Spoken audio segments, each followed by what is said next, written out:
ஆசையே துன்பத்திற்கு காரணம். இப்படி சொன்னால் யாராவது நம்புறீங்களா? கண்டிப்பாக நம்பினாலும் நம்பாட்டியும் அதுதான் நிஜம். மனுஷன் துன்பப்படுறான்னா அதுக்கு முதல் காரணம் அவனோட ஆசை. ஆசை, பேராசை. லைட்டாக ஆசைப்பட்டால் கூட பிரச்சனை இல்லை. ஆனால் இன்றைக்கி உலகத்தில் என்ன நடக்குதுன்னா அதிகப்படியான பேராசை. இந்த பேராசையை எங்கே கொண்டு போய் நிறுத்தும் மனுஷன் அப்படின்னா, கண்டிப்பாக அது ஒரு துன்பகரமான விஷயத்துலையோ, இல்லை உயிரை வாங்குகிற விஷயத்துலையோ, இல்லை அந்த பொருள் நஷ்டப்படுற விஷயத்துலையோ கண்டிப்பாக முடிகிறதுல எந்த சந்தேகமும் இல்லை அப்படிங்கிறதா உண்மை. சரி, ஆசை நம்ம படுறோம், அந்த ஆசை எல்லாமே நிறைவேறுமா? இல்லை நியாயமாக தானே ஆசைப்படுறேன், என்னுடைய ஆசை நியாயமானது. எது நியாயம்? எதுக்கு நியாயம்? நியாயம்னா என்ன? அந்த ஆசை, சில ஆசைகளை வகுத்து வச்சுருப்பாங்க. இது நியாயமான ஆசை, இது நியாயமற்ற ஆசை. இந்த நியாயமான ஆசை, நியாயமற்ற ஆசைங்கிறது யார் வகுக்கிறா?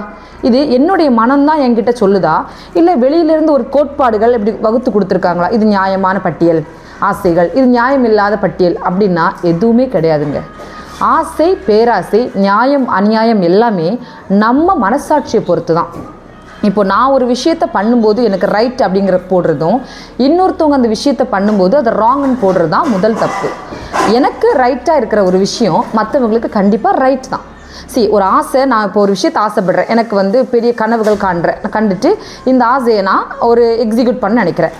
அந்த எக்ஸிக்யூட் பண்ணும்போது அது போகக்கூடிய வழி இருக்குது பார்த்தீங்களா, அந்த வழி கரெக்டாக சூஸ் பண்ணணும்.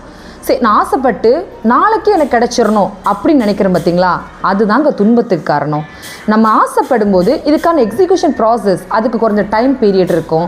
இதுலேருந்து இவ்வளோ பீரியட் கண்டிப்பாக எடுத்துக்கும். மேபி அது ஒரு இயர் எகோ கூட போகலாம். அந்த கால அளவுக்குள்ளே மனிதர்கள் தன்னுடைய மனதை கட்டுப்படுத்த தெரியாமல் துன்பத்திலேயே போய் விழுந்து சடனாக நடக்கணும் அப்படிங்கிற வேகம் அவங்கள எங்கே இழுத்துட்டு போகுதுன்னு பார்த்தீங்கன்னா துன்பத்துக்குள்ளே போய் தள்ளிடுது. சரி, துன்பப்பட்டதுக்கு அப்புறம் என்ன பண்ணுறாங்கன்னா, ஐயோ நான் ஆசைப்பட்டிருக்கவே தகுதி இல்லையோ. சரி, இவங்க தானே ஆசைவே படுறாங்க, அப்போ ஏன் தகுதி இல்லையோன்னு அவங்களுக்குள்ளேயே ஒரு கேள்வி வருது.